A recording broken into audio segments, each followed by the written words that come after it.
menjelaskan pertanyaan dari kawan-kawan mengenai video kita yang sebelumnya, friend.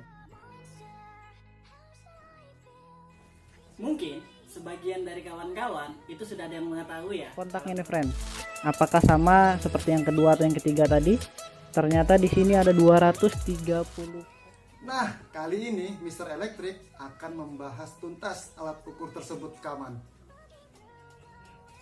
Jadi begini kawan, di sini kami Mr. Electric telah menyiapkan tang ampernya. Ini yang dinamakan tang ampere nih kawan. Di sini ada alat untuk mengukur tegangan, terus ada alat untuk mengukur ampere atau arus, dan juga tahanan atau ohm.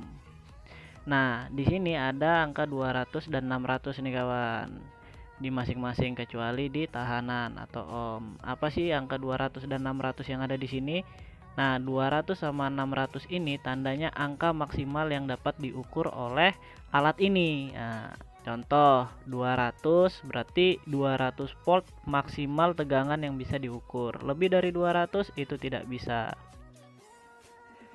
Ya, bisa langsung kita mulai saja kawan ya. Di sini kami sudah menyiapkan stop kontak buat diukur, dan di sini tang ampere saya akan mengarahkan ke 200 volt. Nah, apakah 200 volt itu bisa mengukur stop kontaknya? Ternyata tidak. Kenapa tidak bisa? Karena stop kontak ini kan menggunakan jalur PLN nih kawan-kawan. Jalur PLN itu rata-rata 220, bisa naik atau bisa turun ya kan, ya kisaran 220 230 gitu. Jadi dia tidak bisa membaca karena maksimalnya 200 kawan. Gimana kalau kita turunkan? Nah, kita turunkan jadi 600 nih. Ternyata kalau diturunkan jadi 600 volt dia bisa membaca. Ternyata tegangan yang ada di stop kontak itu ada 232 volt. Begitu kawan-kawan, udah jelas ya. Nah, bisa kita lanjutkan ke percobaan yang kedua, yaitu arus. Di percobaan yang kedua ini kita akan mengukur arus kawan. Arus yang melewati stop kontak ini. Berapa sih arusnya? Coba kita ukur di kabel fasanya. Oh, ternyata 0 kawan-kawan. Kenapa kok bisa 0 ya? Coba kita tes di netral kawan-kawan. Di netral masih 0. Kenapa masih 0 kawan? Nah, di sini saya akan menjelaskan. Om Edi bisa tolong untuk bebannya Om Edi. Di sini kita akan memberikan beban kepada stop kontak. Oke, beban pertama kita akan memberikan rice cooker. Kita tambah aja lagi dengan satu beban lagi, yaitu kipas angin. Nah, setelah stop kontak diberi beban, otomatis kabel yang ada di sini ini akan mengalirkan arus kawan-kawan. Ya, bisa kita tes. Padahal sudah dikasih beban kawan-kawan, kenapa masih tidak ada arus yang mengalir? Nah, sebenarnya arusnya itu mengalir kawan-kawan, hanya saja cara pengukuran kita yang salah. Jadi untuk mengukur ampere itu kita tidak bisa memasukkan tangnya itu ke kabel positif dan negatifnya atau fasa dan netralnya. Harus salah satunya. Nih saya akan contohkan ke kabel fasanya. Terlihat di situ kawan-kawan ada 0,4 ampere yang melewati kabel itu. Jadi beban arus yang dilewati itu ada 0,4 ampere. Sampai sini mungkin kawan-kawan udah paham ya. Kenapa saya tidak mencoba untuk yang 600 ampere? Karena memang 200 ampere saja itu masih terlalu kecil untuk membaca nilainya. Jadi kita tidak mencoba yang 600. Oke, friend. Nah, selanjutnya bagaimana kalau misalnya kita mengukur tahanan nih, friend? Nah, ini kan tahanan. Ini lambang apa nih, Om? Lambang ohm. Lambang ohm ya. Ada di video sebelum ini kan saya menjelaskan mengenai resistor ya, tahanan. Dan pada percobaan kali ini kita tidak membawa resistor nih, friend. Tapi mungkin kalau tahanan bisa lah friend-friend sekalian tuh lihat di video sebelumnya. Tapi ada fungsi lain nih, friend. Selain tahanan, kita bisa melihat sambungan kabel nih.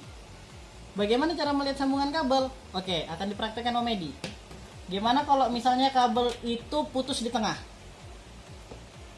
Kabel biru, kan kabel biru putus di tengah nih, friend ya. Putus di tengah, disambung sama Om Edi, ujung dan ujungnya dia tidak akan bunyi. Tidak terjadi apa-apa. Kalau misalnya kabel itu tidak putus, nah, dia akan bunyi. Dengar, friend ya? Nah, dengar ya? Oke, dia akan bunyi nih, friend. Ini angka ini bukan mengukur tahanannya ya. Dia akan bunyi. Kabel coklat kita tes.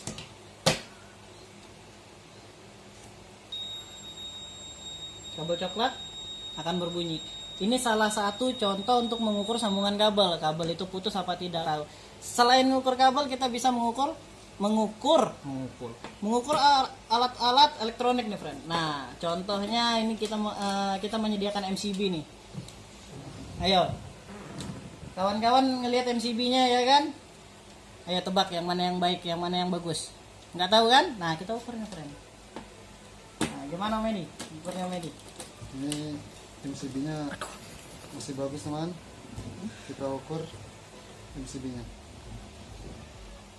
Ini posisi off. Nah, ini posisi on ini. Coba kalau posisi on. Di off kan lagi? Di on kan lagi? Off kan lagi? Itu menandakan MCB-nya masih bagus, friend. Gimana coba kalau MCB satunya? Tolong di on kan Mas Jaga.